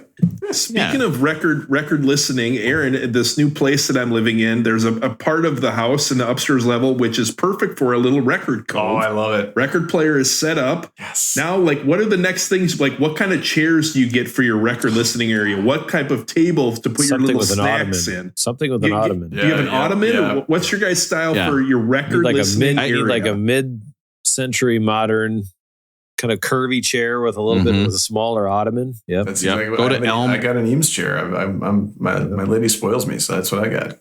Go to www.westelm.com. Anything in there is going to be good. My recommendation is get enough seating for one. Get enough seating for one so you can just sit up there, stare, think about what record pressing it is. Be Aaron for the day. You need a slightly bigger table, Russell, because it needs to be able to hold that album cover, right? But then also have enough to have a drink sitting there and maybe like a phone charge or something. So it's got to be a little bit bigger than a normal coffee table. The normal coffee table won't hold a record, sleeve and a drink on it. So, and you're going to need a cabinet for your cleaning kit. You know what I mean? Oh, no, there's no cleaning kit. Oh, well, okay. Well, that's what you say now, but behold your future. It's Aaron. He's saving money on his Wi-Fi, spending it on his record player. Used cars. I can hear my little sister in the front seat blowing. Talking about how when he makes a ton of money, he's never going to get another used car. I think I put this song on the list, right, for the Glockenspiel.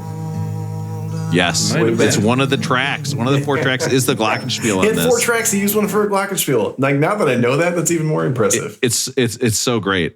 Would you guys? My dad once said, and I thought this is one of the smartest things he ever said. He said, if I was a bazillionaire, I would have a new car to drive to work every day. He's like, I love driving a different car. He loves driving a new car, like a different car, not a new car, but just like a different car. That was his goal. I always appreciate that. What's your guys' thought? Are we talking? That would be so stressful for me, like having to figure out the mirrors, not knowing how to turn the lights on. I could never do a new car every day. It would stress the shit out of me. Matt strikes me as a guy who gets in a car he's never driven before, and it just comes naturally to him. He knows exactly what to do, and he's still out, and he's still where he needs to be 6 minutes away. I fuck around in the driveway for 20 minutes, and I still can't figure out why the trunk is open and I can't shut it. I'm an idiot. It's the equivalent of the fantasy draft for you. You're spending more time setting it up than you are using it. Yeah, I like the comfort of knowing a car. So I would just choose one very nice car and drive it for a year at a time. I would 1,000 times more than wanting just a new car every day, just a new pair of socks every day. There's nothing better than a brand new pair of socks. Just have brand new pair of socks every day. That would do it for me.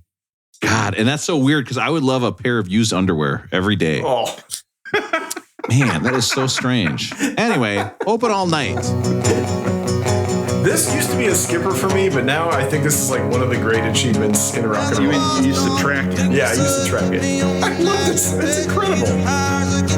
The reason you like it is because it's about driving all night to see a girl. Yeah. Like when you and Jeff from Missouri drove all night to try to get his girlfriend back. And how did did he write these lyrics down? Did he do this off the top of his head? This is incredible. That's what you're wondering about this? Yeah. How do anyone's ever they go to the boss and be like, hey, is this enough car songs? And he's like, no, man, we can get more car songs than this. I met Wanda when she was employed behind the counter at the Route 60's Bob's Big Boy Fried Chicken on the front seat. She's sitting in my lap. We're wiping our fingers on a Texaco road map. Like, he wrote this stuff like in a day. It just came to him. Like, fried chicken on our lap, wiping our fingers on a Texaco road map. That's it. That's the whole album for me right there. What if they served that fried chicken with some paper around it? Greasy, that would be that. Greasy panties. What would you call them, Aaron? What would that be called, Aaron? Eric, can we get a cut on that? Can you do it? What would that be called again? Greasy panties. No. I actually like that less, where he finds this. Next up, My Father's House. But I ran till I fell. This like it's just to really tear your guts out. But Yeah, this one made me laugh. Oh, yeah. I mean, yeah, it's sad. My father was a clown who actually got hit in the crotch with a bowling pin. He was juggling. Thought his disco ball fell and hit him. All right. Reason to believe. Now, can I tell you guys how bad you've messed me up? I was at Drag Bingo the other day, and I won a disco ball light for my bathroom.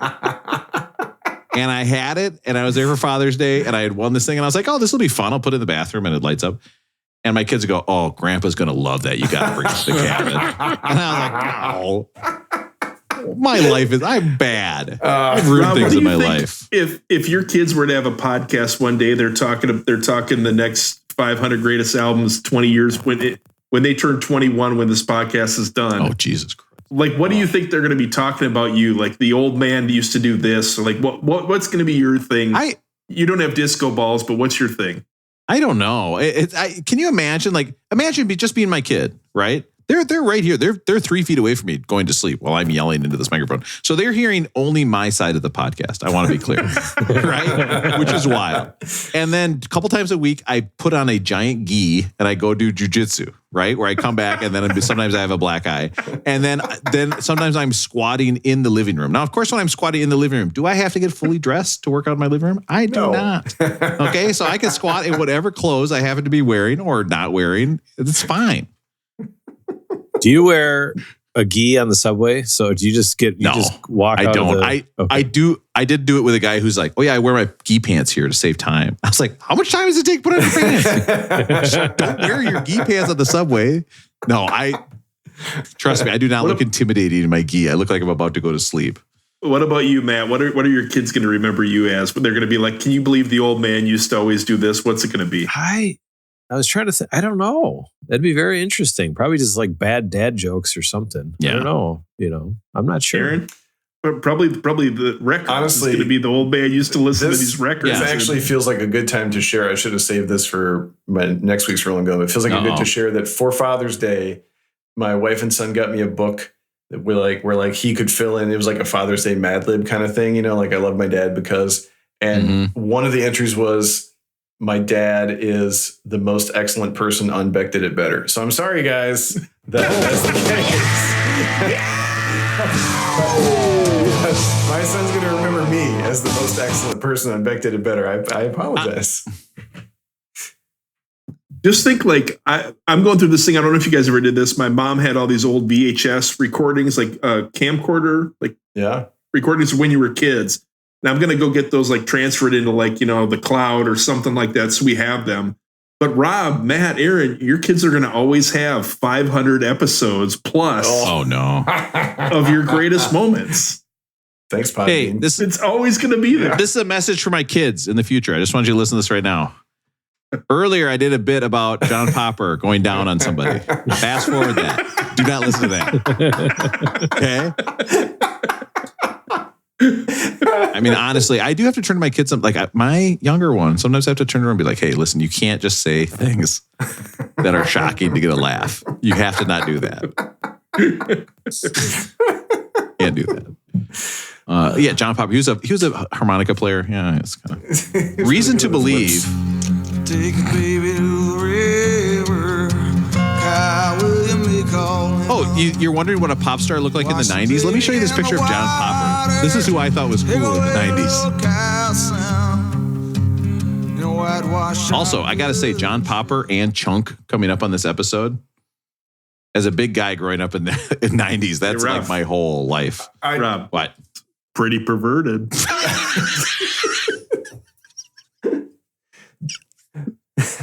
God, That'll make John me laugh. Popper. You guys. That make me laugh every time. There's John nothing to say Popper, about somebody who Chunk, says and Tony Balls, all in the same podcast. One That's podcast. amazing. Can you believe it? The best is when one of your friends comes on to listen the whole night and they put on the T-Vols background on the Zoom and you haven't been able to see their face because they're not close Those enough to eyes the are camera just for staring at you. 2 Look at those hours. eyes just staring through you.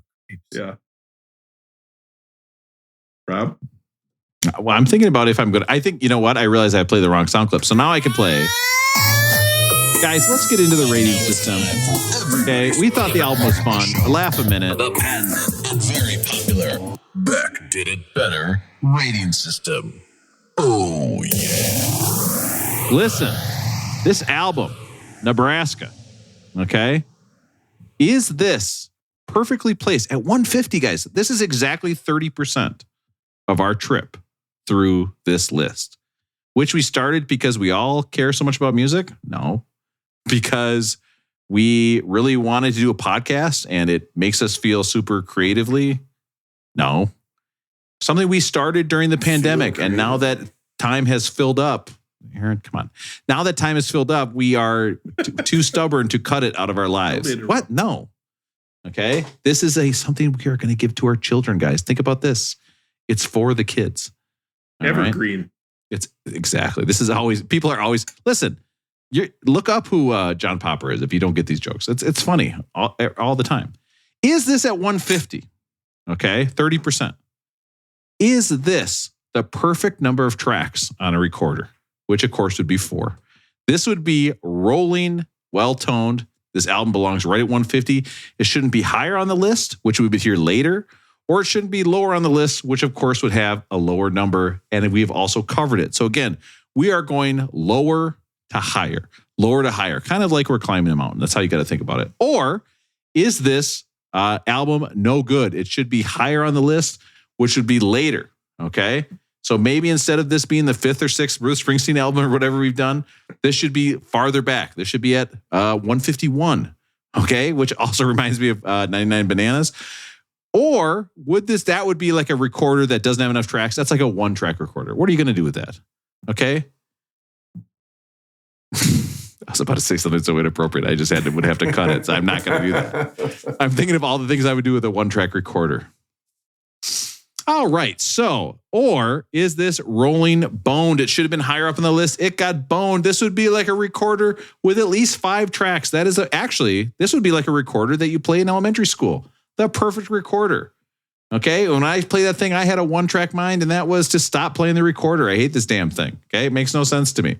There's my fingers, so many holes. Now, isn't that crazy that there's not somebody who's famous for being awesome at the recorder? Can you guys name a famous recorder player? Who played recorder on Stairway? Oh my God. Who played recorder? JPJ. What? Yes, John That's Paul right. Jones, Yeah, the most there it is. famous Greatest recorder recorder player. ever. I think we might have done the list on this. Oh my God.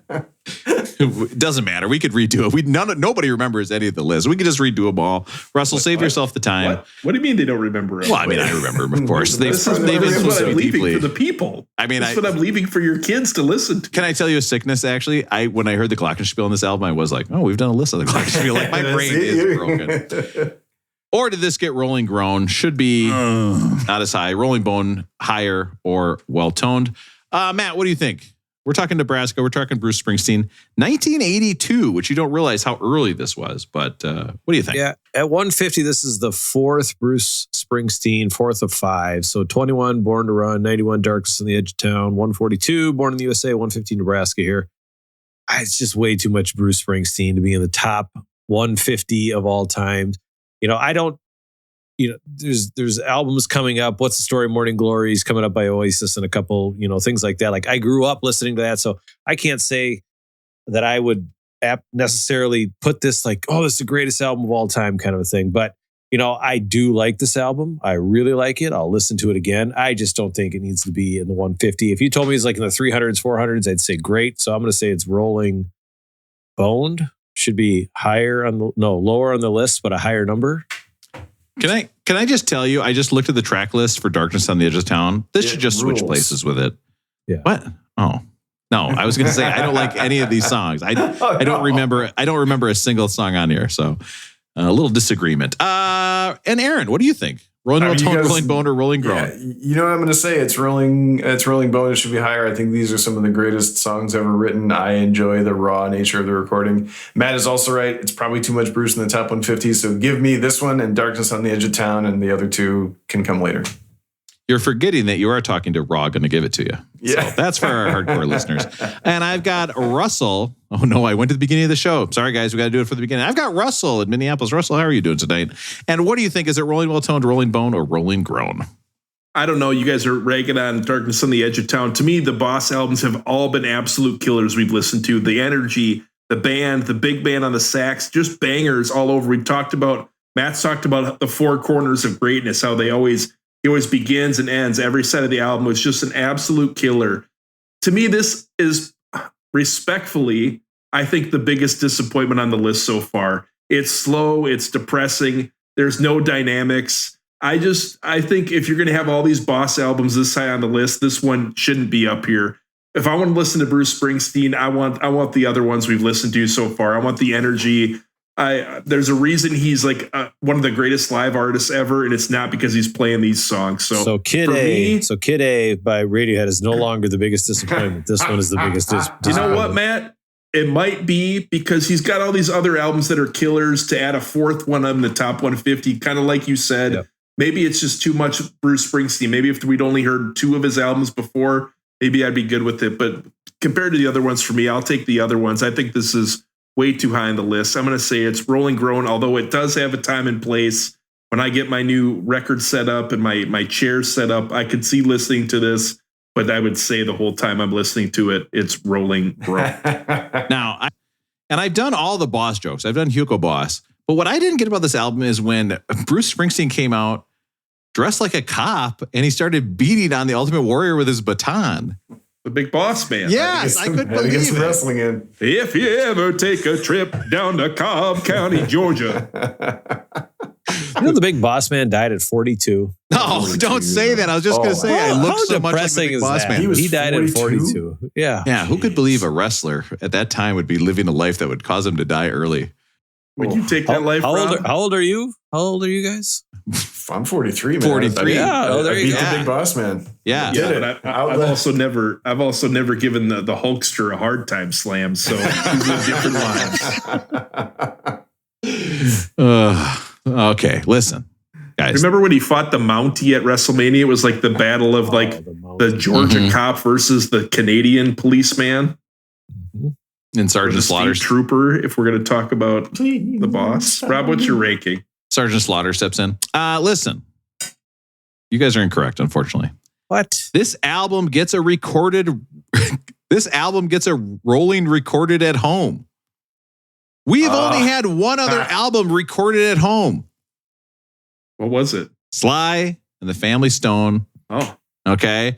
And both of those albums have been huge bummers because it turns out when you are a guy who just hangs around at home all day and you don't do anything else, maybe your summer just started and you don't want to go anywhere, it can really have an effect on you mentally. Maybe you can prepare for a podcast for about 12 hours and then it only lasts 2 hours. You don't get to do a lot of your bits. Okay. And it's a bummer. You barely get to play your DVD song. Anyway, next up, we have an album that might be the exact opposite of this one. Okay, think about this. Bruce Springsteen wants you to understand the plight of Americans as corporations moved overseas, jobs went away, employment set back the first generation ever in the United States to be worse off than their parents. Bruce wants you to see the pain and suffering being beneath the boots of the rich in the U.S. Bruce wants you to see the separation that can fill the hearts of people when there's the haves and the have-nots. Bruce wants you to see that. All George Michael wants is your sex. We've got George Michael Faith coming up next. And guess what? I'm probably going to give it to him. But you're just go look at George Michael in Wham. My God, is he good looking? This guy. Jesus. I met him once. Did I tell you guys that story? I've got the perfect podcast Yeah. for you, Jack. Beck did it. I jacked him off in the bathroom in New York. Rob, I was going to say that I've been actually working out quite a bit. And the next time that you suck on my finger, you'll notice my gorilla grip. I call it the bone crusher. Listen, there's no way the term gorilla grip is staying in from the podcast from what I said earlier. If you remind yourself. I was talking about, and this is going to get beeped out. I was talking about my wife. That's not staying in. Oh. No, her mom listens. Can't keep that in. Dang it, Route. No, there's something else here. There's something else. There's always another. There's always. We got to get one more tonight. Do you think Big Boss Man, if he lost weight like John Popper, he'd have to change? Boss Man? Yeah, he'd have to change all of his cards. Call me Big Boss Man Jr. Big Boss Man was my dad. He's dead. Big Boss Man 2. Yeah. Big Boss Man 2. Big Boss Man. Pile of shit. All right. I mean, who would have thought? Like,